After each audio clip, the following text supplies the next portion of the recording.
Hello my dear students, welcome back to my channel secret topper. तो student finally आज वो video लेकर मैं आ चुका हूं जो आपका क्लास 12 हिंदी में पूरे के पूरे 50 नंबर कंप्लीट करवाएगा। सही सुना आपने, आज मैं आपके लिए लेकर आया हूं क्लास 12 हिंदी का एक मैराथन क्लास।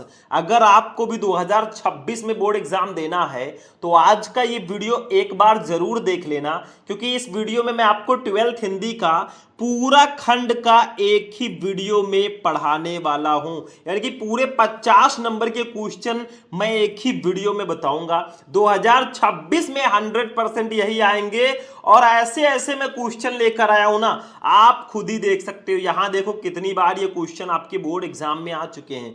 ये देखो, ये कोई मामूली क्वेश्चन नहीं है, ये सब हाई रेटेड क्वेश्चन है, कई बार आपके एग्जाम में आए हैं। तो पूरा खंड का आज हम पढ़ेंगे। 2025-26 में 90% प्लस की गारंटी, इससे बाहर भैया कुछ नहीं आएगा। देखो टोटल 7 टॉपिक हम आज पढ़ेंगे। पहला होगा बहुविकल्पीय प्रश्न 10 नंबर, फिर गद्यांश सॉल्व करेंगे 10 नंबर का, फिर पद्यांश सॉल्व करेंगे 10 नंबर, फिर साहित्यिक परिचय लेखक का 5 नंबर, फिर कवि का 5 नंबर, फिर कहानी हमारी रहेगी 5 नंबर की, और फाइनली खंड काव्य 5 नंबर का। टोटल 50 नंबर चलो कंप्लीट करते हैं भैया। सबसे पहले हम अपना बहुविकल्पीय प्रश्न पढ़ेंगे। बहुविकल्पीय प्रश्नों की बात करें बच्चों तो ये टोटल 10 नंबर का आपके बोर्ड एग्जाम में आता है। एक काम और करना भाई, वीडियो को लाइक कर देना, चैनल को सब्सक्राइब करके हमारी जो छोटी सी फैमिली है ना उसमें आप भी सहयोग कीजिए, तभी आगे बढ़ेगी। चलो सबसे पहला क्वेश्चन देखो बच्चों। प्रताप पत्रिका के संपादक हैं, प्रताप पत्रिका के संपादक कौन है? महावीर प्रसाद द्विवेदी, सेकंड है मुंशी प्रेमचंद, थर्ड है गणेश शंकर विद्यार्थी, फोर्थ है बद्री नारायण चौधरी। तो भैया इसका राइट आंसर होगा गणेश शंकर विद्यार्थी। प्रताप पत्रिका के संपादक जो हैं वो गणेश शंकर विद्यार्थी जी हैं। आपका थर्ड ऑप्शन बिल्कुल सही होगा। दूसरा क्वेश्चन देख लो बच्चा पार्टी। किशोरी लाल गोस्वामी की रचना कौन सी है? इसमें से कौन सी रचना किशोरी लाल गोस्वामी जी की है? इंदुमती, नहुस, आलोक पर्व या अपनी खबर? भैया इंदुमती जो है ये किशोरी लाल गोस्वामी जी की ही रचना है और ऐसा माना जाता है कि यही प्रथम कहानी है, ठीक है, रचनाओं में। तीसरा देखो, बहुत इंपॉर्टेंट क्वेश्चन है, 2 बार आपके एग्जाम में आ चुका है। देखो चाहे वो बहुविकल्पीय हो, चाहे गद्यांश पद्यांश हो, चाहे साहित्यिक परिचय हो, हमने उन्हीं क्वेश्चन को लिया है ना जो बहुत ज्यादा इंपॉर्टेंट है, कई बार आपके एग्जाम्स में आ चुके हैं। तीसरा, भूले बिसरे चेहरे रेखा चित्र के रचयिता कौन है? 2 बार एग्जाम में आया है। कन्हैयालाल मिश्र प्रभाकर, सेकंड है अमृत राय, थर्ड है महावीर प्रसाद द्विवेदी, फोर्थ है राजेंद्र यादव। तो इसका राइट आंसर होगा कन्हैयालाल मिश्र प्रभाकर जी। भूले बिसरे चेहरे रेखा चित्र के रचयिता कन्हैयालाल मिश्र प्रभाकर जी हैं। बेटा चौथा क्वेश्चन पे आ जाओ। शेखर एक जीवनी के लेखक कौन है? बहुत इंपॉर्टेंट क्वेश्चन है, 3 बार एग्जाम में आ चुका है, 2026 में इंतजार है आएगा, ठीक है। भीष्म साहनी, जयशंकर प्रसाद, सच्चिदानंद, हीरानंद, वात्स्यायन अज्ञेय या प्रेमचंद? अरे भैया शेखर एक जीवनी के जो लेखक हैं वो सच्चिदानंद, हीरानंद, वात्स्यायन अज्ञेय जी हैं। आपका थर्ड ऑप्शन बिल्कुल करेक्ट है। पांचवा क्वेश्चन देख लो बच्चा पार्टी, पांचवा, भारत की एकता के लेखक कौन है? बहुत इंपॉर्टेंट क्वेश्चन है और आपके 12th में इनका चैप्टर भी है। भारत की एकता के लेखक कौन है? समझ में आ गया, हिंट दे दिया मैंने। हरिशंकर प्रसाई, वासुदेव शरण अग्रवाल, प्रोजी सुंदर रेड्डी या डॉक्टर हजारी प्रसाद द्विवेदी जी? अरे भैया भारत की एकता के जो लेखक हैं वो वासुदेव शरण अग्रवाल जी हैं। दूसरा ऑप्शन आंख मूंद कर बिल्कुल टिक कर दो, दूसरा ऑप्शन बिल्कुल बिल्कुल सही होगा। चलो बच्चों 6 नंबर क्वेश्चन पे आ जाओ। 6 नंबर क्वेश्चन देखने से पहले एक क्वेश्चन मैं आपसे करना चाहता हूं, इसका आंसर दोगे आप लोग? चलो बता दो फटाफट, कामायनी किसकी रचना है? कामायनी, सबको इसका आंसर देना है, देखते हैं कितने स्टूडेंट इसका सही आंसर देते हैं। कामायनी। चलो 6 नंबर क्वेश्चन देखो। क्या भूलूं क्या याद करूं किस विधा की रचना है? बहुत इंपॉर्टेंट क्वेश्चन है भाई। क्या भूलूं क्या याद करूं ये किस विधा की रचना है? संस्मरण, डायरी, आत्मकथा या यात्रा वृत्त? अरे भैया आत्मकथा है। क्या भूलूं क्या याद करूं ये आत्मकथा विधा की रचना है। 7 नंबर क्वेश्चन पे आ जाओ। चारुचंद्र लेख की विधा है, मतलब चारुचंद्र लेख किस विधा की रचना है? कहानी, उपन्यास, निबंध, नाटक? जल्दी बताओ। चारुचंद्र लेख भैया उपन्यास है। चारुचंद्र लेख, पुनर्नवा, अनाम दास का पोथा, ये सब उपन्यास है हमारे हजारी प्रसाद द्विवेदी जी का, ठीक है बच्चों। चलो आगे बढ़ते हैं। 8वां क्वेश्चन देख लो। हिंदी साहित्य के किस काल को पूर्व मध्यकाल कहा जाता है? मतलब हिंदी साहित्य का कौन सा काल है जिसको हम पूर्व मध्यकाल बोलते हैं? आदिकाल, भक्तिकाल, रीतिकाल या आधुनिक काल? अरे भैया, हिंदी साहित्य के किस काल को कहा जाता है? तो इसका भक्ति काल जो है ना, इसी को पूर्व मध्य काल कहा जाता है। आपका सेकंड ऑप्शन सही है। हिंदी साहित्य के किस काल को पूर्व मध्य काल कहा जाता है? तो बेटा भक्ति काल।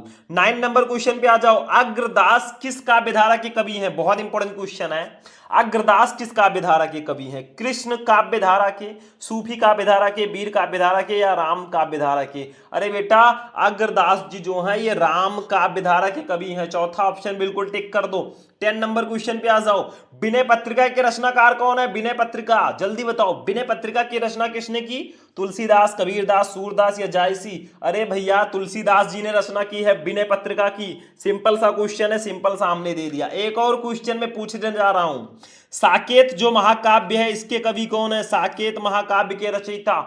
आप सभी को क्वेश्चन का आंसर देना है। ये क्वेश्चन मैं इसलिए करता हूं ना ताकि आप लोग इसका आंसर दें, आपका एक्सपीरियंस बढ़े बेटा। ठीक है, हमारा फर्स्ट वाला टॉपिक हो गया बहुविकल्पीय, मैंने आपको टॉप 10 बता दिया। लेकिन अभी आगे आगे मैं आपको बहुत सारे क्वेश्चंस कराने वाला हूं, टेंशन मत लेना।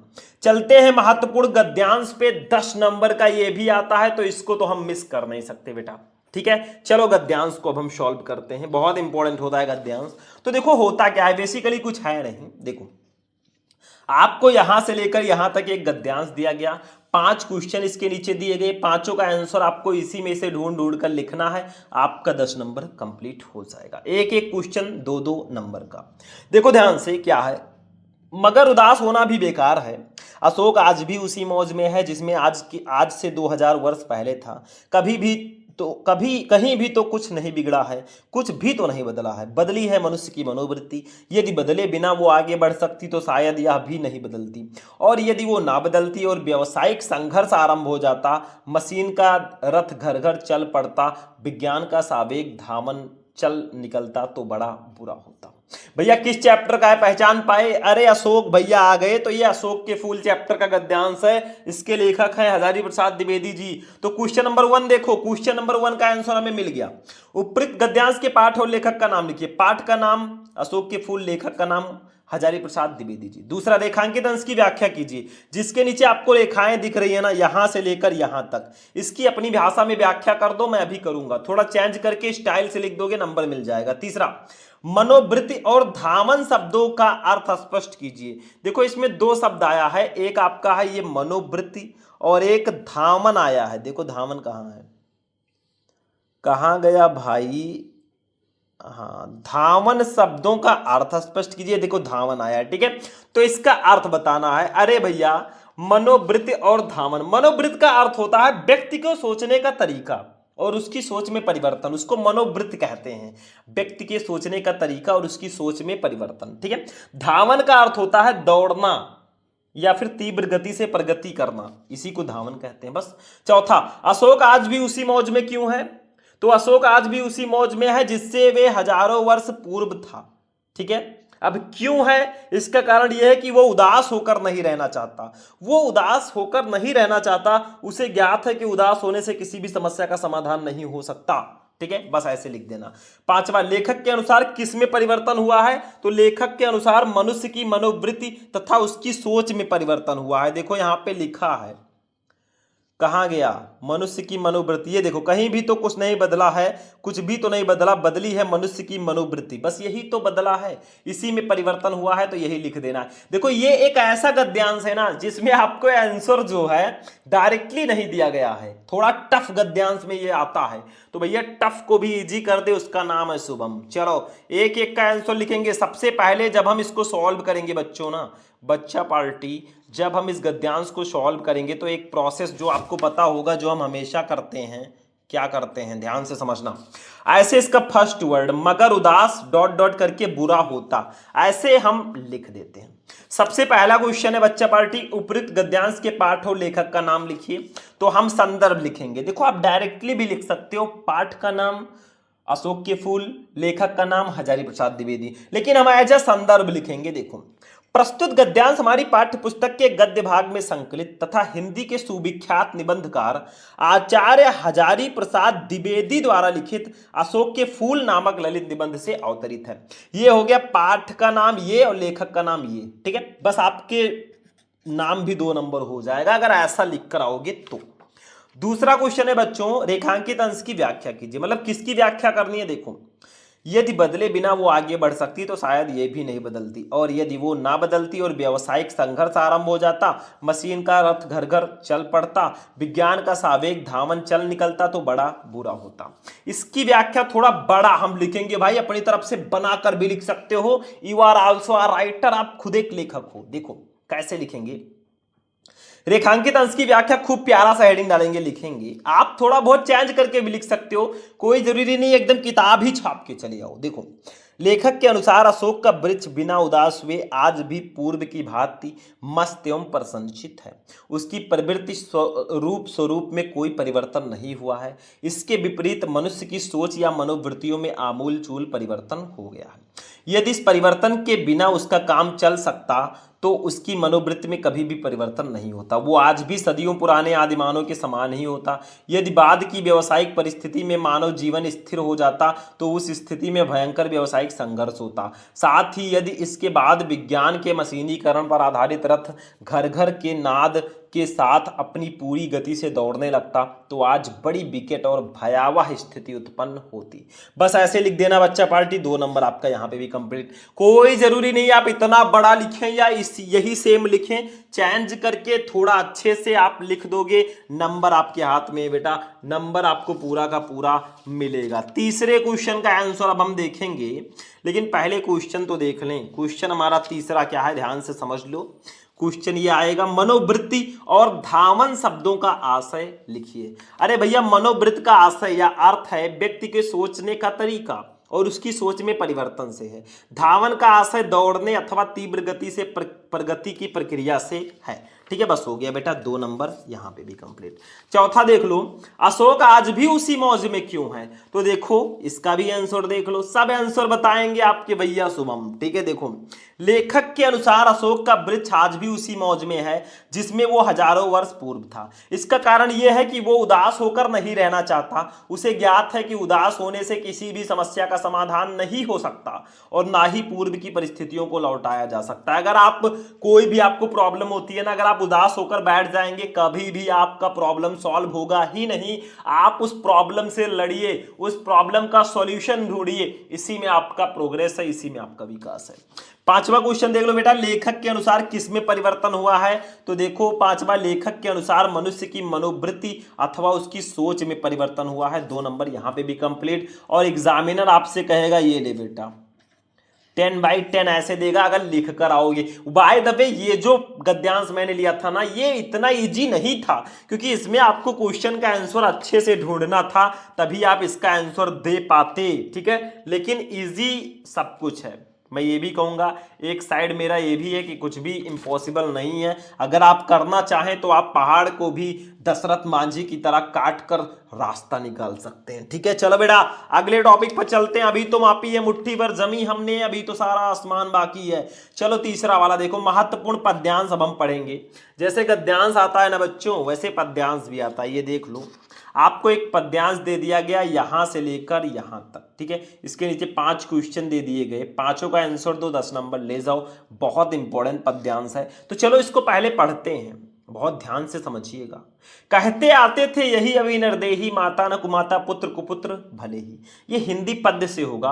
और बाय द वे, ये जो पद्यांश है ना, ये हमारे कैकेयी का अनुताप चैप्टर का पद्यांश है और इसके कवि है मैथिली शरण गुप्त जी। तो बहुत ध्यान से समझना जो चीजें मैं बता रहा हूं। देखो क्या है, कहते आते थे यही अभी नरदेही, मतलब जो श्री राम जी को कैकेयी जी ने 14 वर्ष का वनवास भिजवाया था ना, अब वो पश्चाताप कर रही हैं, उसी से रिलेटेड ये चैप्टर है। वो कहती हैं, कहते आते थे मतलब कहते आ रहे थे, अभी अभी यही नरदेही मतलब यही तक अभी लोग, नरदेही का मतलब होता है लोग या मानव, तन धारण करने वाला जो मनुष्य होता है। वो कहती है कि अभी तक मनुष्य यही कहते आते थे, माता न कुमाता पुत्र कुपुत्र भले ही, मतलब माता न कुमाता, माता कुमाता नहीं हो सकती, कुमाता का मतलब बुरी, माता बुरी नहीं हो सकती, पुत्र कुपुत्र हो सकता है, मतलब पुत्र बुरा हो सकता है। अब तक लोग यही कहते आते थे। अब कहे सभी ये हाय विरुद्ध विधाता, अब कैकेयी जी कहते हैं कि अब हे विधाता आप सभी यही कहेंगे, है पुत्र पुत्र ही रहे कुमाता माता, मतलब पुत्र तो पुत्र है लेकिन माता बुरी हो गई है, बस मैंने इसका वाह मात्र ही देखा।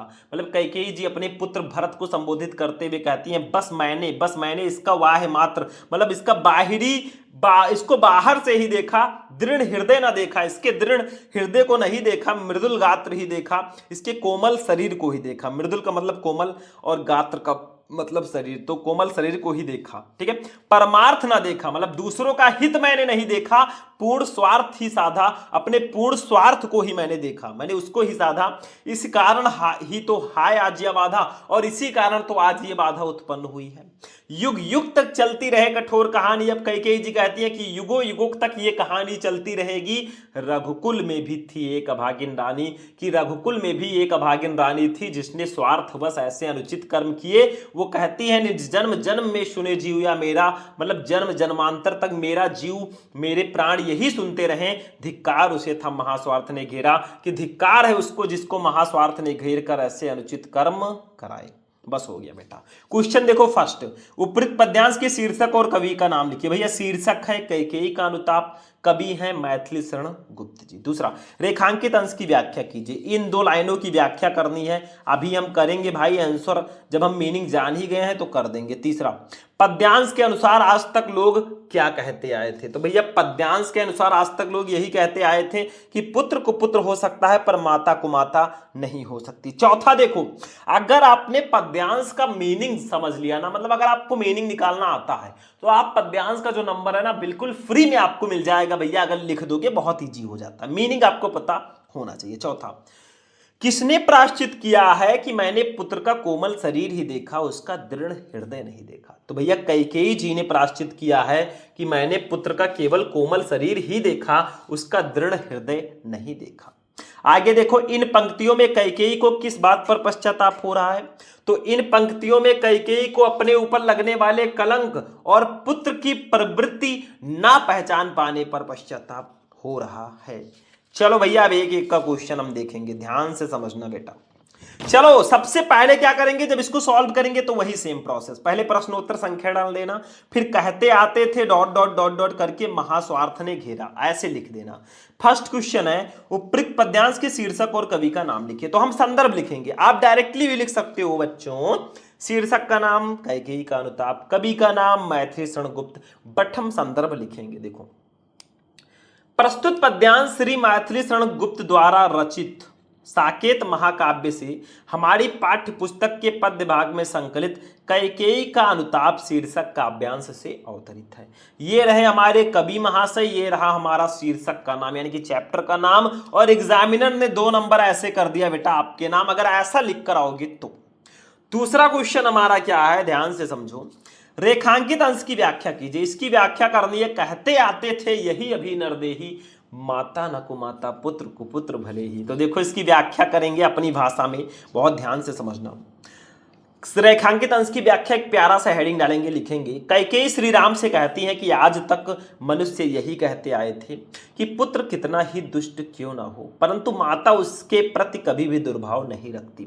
अब तो मेरे चरित्र के कारण लोगों का इस उक्ति पर से विश्वास हट जाएगा और संसार के लोग यही कहा करेंगे कि माता दुष्टता पूर्ण व्यवहार कर सकती है परंतु पुत्र कभी कुपुत्र नहीं हो सकता। कैकेयी जी अब ये सोच रही है 2 नंबर कंप्लीट, मतलब वही चीज कि पुत्र कुपुत्र नहीं हुआ लेकिन माता को माता हो गई बेटा।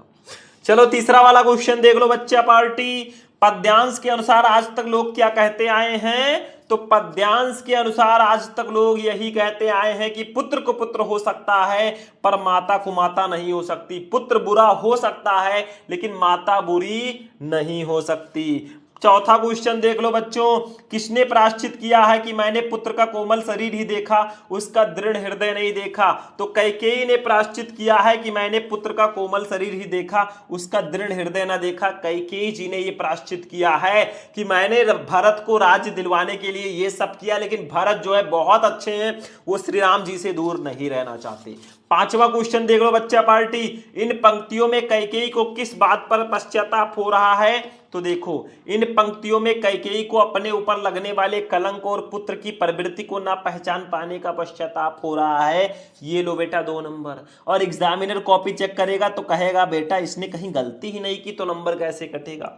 10 में 10 दे दो बच्चे को, बच्चे ने मेहनत किया है और मेहनत को हम सफल बनाएंगे और इस बार आपको 100 में 100 दिलाएंगे। बस आप लोग सपोर्ट बनाए रखें भाई, जितना मेहनत हम कर रहे हैं ना वो आप लोग समझिए उसको।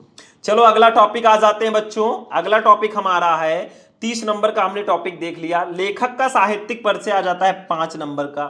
तो हमने लेखक में देखो वासुदेव शरण अग्रवाल को मैं बता ही चुका हूं, फिर हजारी प्रसाद द्विवेदी जी को भी मैंने कई बार बताया। आज मैंने ले लिया प्रोजी सुंदर रेड्डी जी को। मैंने कहा चलो कुछ नया करते हैं, नहीं देखा तो जाओ जीवन परिचय वाला वीडियो देखो भाई, क्या कर रहे हो। चलो जीवन परिचय। प्रोजी सुंदर रेड्डी का जन्म 1919 ईस्वी में आंध्र प्रदेश में हुआ था। इनकी आरंभिक शिक्षा संस्कृत एवं तेलुगु भाषा में व उच्च शिक्षा हिंदी में हुई। भैया ये तेलुगु बोलते थे ज़्यादातर, लेकिन हिंदी भाषा भी इन्होंने पढ़ी।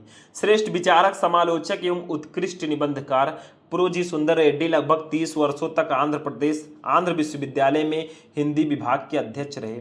इन्होंने हिंदी और तेलुगु साहित्य के तुलनात्मक अध्ययन पर पर्याप्त काम किया। 30 मार्च 2005 में इनका स्वर्गवास हो गया। आखिर वो दिन आ ही गया जब सबका दिन आता है भाई, लेकिन 20 साल 80 एक 81 और 5 86 साल की उम्र में लगभग इनका देहांत हुआ। चलो साहित्यिक परिचय देख लो बेटा। मेन हेडिंग जो होता है, मतलब इनका हिंदी साहित्य में कैसा परिचय है, क्या क्या इन्होंने किया है। देखो, श्रेष्ठ विचारक, सजग समालोचक, सशक्त निबंधकार, हिंदी और दक्षिण की भाषाओं में मैत्री भाव के लिए प्रयत्नशील, मानवतावादी दृष्टिकोण के पक्षपाती प्रोफेसर जी सुंदर रेड्डी का व्यक्तित्व और कृतित्व अत्यंत प्रभावशाली है। ये हिंदी के प्रकांड पंडित हैं। अरे भैया, तेलुगु प्रदेश में पैदा होने के बावजूद ये हिंदी के प्रकांड पंडित हैं। आंध्र विश्वविद्यालय में स्नातकोत्तर अध्ययन एवं अनुसंधान विभाग में हिंदी और तेलुगु साहित्य के विविध प्रश्नों पर इन्होंने तुलनात्मक अध्ययन और शोध कार्य किए हैं।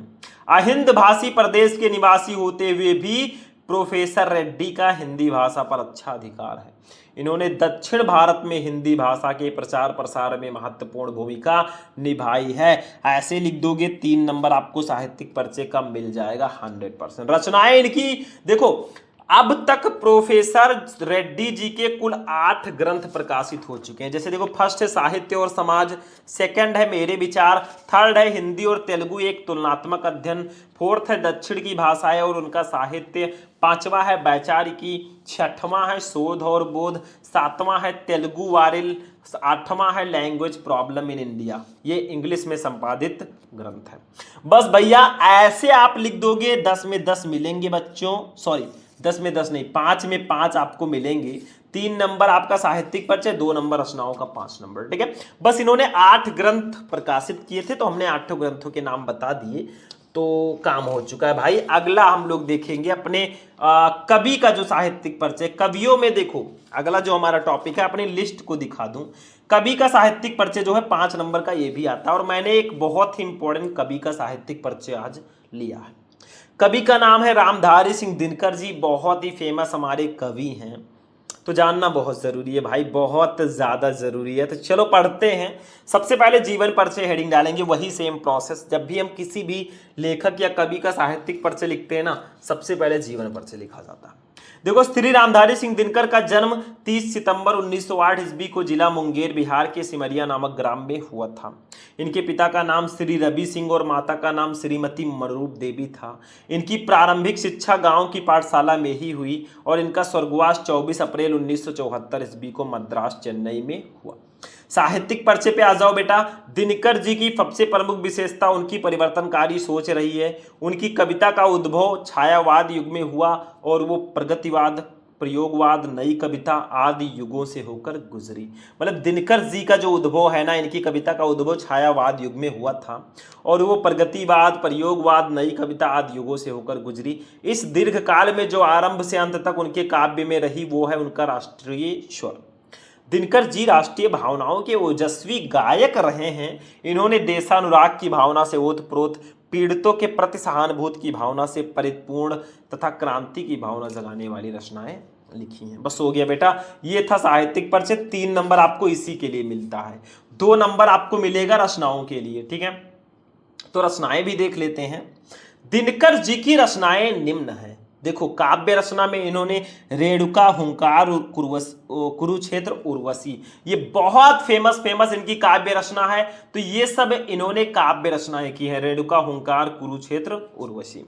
कविता संग्रह की बात कर लें बच्चों, तो रसवंती, द्वंद्व गीत, सामधेनी, बापू, इतिहास के आंसू, धूप और धुआं, नीम के पत्ते, नील कुसुम, चक्रवाल, कवि श्री, सीपी और शंख, परशुराम की प्रतीक्षा, स्मृति तिलक, हारे को हरिनाम, ये इनके कविता संग्रह वाली रचनाएं हैं। बाल साहित्य में धूप छां, मिर्च का मजा, सूरज का ब्याह, ये सब बाल साहित्य की रचनाएं हैं। हो गया भैया, ऐसे लिखोगे 5 में 5 आपको एग्जामिनर देगा। 3 साहित्यिक परिचय का, 2 रचनाओं का। देख लो, ये जीवन परिचय, ये साहित्यिक परिचय, स्क्रीनशॉट ले सकते हो, टाइम है, और ये रचनाएं हो गई। ठीक है बस बच्चों, चलो अब हम चलेंगे अपने नेक्स्ट टॉपिक पे, कहानी पे। बच्चों कहानी अब हम देखते हैं। कहानियों में देखा जाए तो पंचलाइट, ध्रुव यात्रा, पंचलाइट, बहादुर और लाठी, 3 कहानी बहुत ही फेमस है। तो आज हम पढ़ेंगे पंचलाइट कहानी का सारांश। कितनी बार एग्जाम में आ चुका है भाई, ये कोई पहचान की मोहताज नहीं है। इतनी बार एग्जाम में आए हैं ना कि खुद ब खुद इन्होंने पहचान अपना बना लिया है। तो पंचलाइट, ध्रुव यात्रा, पंचलाइट, बहादुर और लाठी, 3 कहानियां आप पढ़ लेना। 100% मैं गारंटी लेता हूं 5 नंबर आपका कोई काट ही नहीं सकता। लेकिन कहानी में उद्देश्य और सारांश दोनों को पढ़ना। तो पंचलाइट कहानी का सारांश आज हम पढ़ते हैं, कैसे लिखना देखो ध्यान से। पंचलाइट रेणु जी की आंचलिक कहानी है। रेणु का मतलब फणीश्वर नाथ रेणु जी, ठीक है, इनका पूरा नाम है। कहानी में बिहार के एक पिछड़े गांव के परिवेश का सुंदर चित्रण प्रस्तुत किया गया है। महतो टोली है एक बिहार में, उसमें अशिक्षित लोग हैं, कुछ कम पढ़े लिखे लोग हैं, अशिक्षित लोग हैं या बिल्कुल पढ़े लिखे नहीं हैं। उन्होंने रामनवमी के मेले में पेट्रोमैक्स खरीदा, जिसे वे पंचलाइट कहते हैं। उन्होंने क्या किया, रामनवमी के मेले में एक पेट्रोमैक्स खरीदा, जिनको वो पंचलाइट बोलते हैं। जैसे हमारे यहाँ लालटेन चलता था। पंचलाइट को ये सीधे साधे लोग सम्मान की चीज समझते हैं। मतलब ये लोग पंचलाइट को बहुत बड़ी चीज समझते हैं। जैसे आज हम लोग अगर फॉर्च्यूनर ले आए, 4 व्हीलर ले आए बढ़िया वाली, या कुछ भी ले आए, तो हमें बहुत प्राउड फील होता है। वैसे ये लोग पंचलाइट लाए थे ना, तो बहुत सम्मान की चीज समझते थे, क्योंकि पिछड़े थे ना, थोड़ा सा बैकवर्ड एरिया से थे।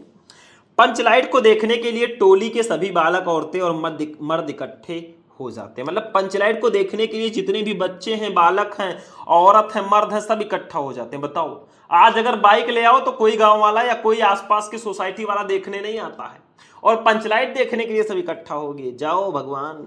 आगे देखो, सरदार अपनी पत्नी को आदेश देता है कि शुभ कार्य को करने से पहले वो पूजा पाठ का प्रबंध कर दे। और गांव में एक सरदार जी होते हैं, या आप प्रधान हो, अब तो प्रधान हो हैं, लेकिन उन्हें कहा कि शुभ कार्य करने से पहले पूजा पाठ का प्रबंध कर लो। मतलब पंचलाइट जलाने से पहले पूजा पाठ का प्रबंध कर लो। सभी उत्साहित हैं, परंतु समस्या उठती है कि पंचलाइट जलाएगा कौन। इतने अशिक्षित हैं वो लोग ना, कि उनको ये नहीं पता कि पंचलाइट जलाया कैसे जाता है। सीधे साधे लोग पेट्रोमैक्स को जलाना भी नहीं जानते। ये कहानी की एक पहलू है। एक पहलू और है कहानी का, देखो, इस टोली में गोधन नाम का एक युवक है, हीरो गोधन है, ठीक है। वो मुनरी नाम की एक युवती से प्रेम करता है। वो मुनरी नाम की ही एक युवती से, एक लड़की से प्रेम करता था। मुनरी की मां ने पंचों से गोधन की शिकायत की थी कि वो उसके घर के सामने से सिनेमा का गाना गाकर निकलता है। अब भैया मुनरी जी जो हैं, उनकी माँ जी जो हैं, उनको देखा नहीं गया कि कोई लड़का हमारी लड़की पे लाइन मारे, उनको नहीं देखा गया। उन्होंने पंचों से, यानी कि पंचायत वालों से शिकायत कर दी कि गोधन हमारे घर के सामने से सिनेमा का गाना गाकर निकलता है। सनम रे मैं तेरा सनम हूँ। अरे वाओ, पहले गाना, अरे पहले ये गाना नहीं था बच्चों। चलो, इस कारण पंचों ने उसे जाति से निकाल रखा था। मतलब पंचों ने जो है उसको अपने गांव से ही निकाल रखा है। अब होगा क्या, वही इकलौता ऐसा लड़का है जो पंचलाइट जलाना जानता है। अब देखो गर्ज होगा तो बुलाया जाएगा। आवश्यकता जो है बड़े बड़े संस्कारों को नष्ट कर देती है, अब उसको बुलाना पड़ेगा। अब देखो मुनरी को पता है कि गोधन पंचलाइट जला सकता है, वो चतुराई से ये बात पंचों तक पहुंचा देती है। पंच गोधन को क्या करते हैं, पूना जात में ले लेते हैं क्योंकि वो पंचलाइट जला देता है। अब भैया पंचायत वाले क्या करते हैं, देखो उनको बेइज्जती का डर रहता है कि आसपास के गांव वाले कहेंगे कि पंचलाइट लेकर आए, जला भी नहीं पाए। वो सोचते हैं बहुत बदनामी होगी, इससे अच्छा गोधन भैया को अपने गांव में बुला लिया जाए। बुला लिया जाता है क्योंकि वो पंचलाइट जला देता है। मुनरी की मां गुलरी काकी काफी प्रसन्न होकर गोधन को शाम के भोजन का निमंत्रण देती हैं। और जिस गुलरी काकी ने पंचों से गोधन की शिकायत की थी ना, आज वो डिनर के लिए गोधन को इनवाइट करती है, इतनी खुश है। पंच भी अति उत्साहित होकर गोधन को कह देते हैं, तुम्हारा साथ खून माफ, खूब गाओ सलीमा का गाना, खूब गाओ सनम रे मैं तेरा सनम हुआ रे। पंचलाइट की रोशनी में लोग भजन कीर्तन करते हैं तथा उत्सव मनाते हैं। कहानी का कथानक सजीव है। सीधे साधे अनपढ़ लोगों की संवेदनाओं को वाड़ी देने में रेणु जी समर्थ रहे हैं। इस कहानी में आंचलिक जीवन की सजीव झांकी प्रस्तुत की गई है। तो ये पंचलाइट कहानी का सारांश था। ऐसे लिख दोगे 5 में 5 आपको पूरे मिलेंगे बच्चों।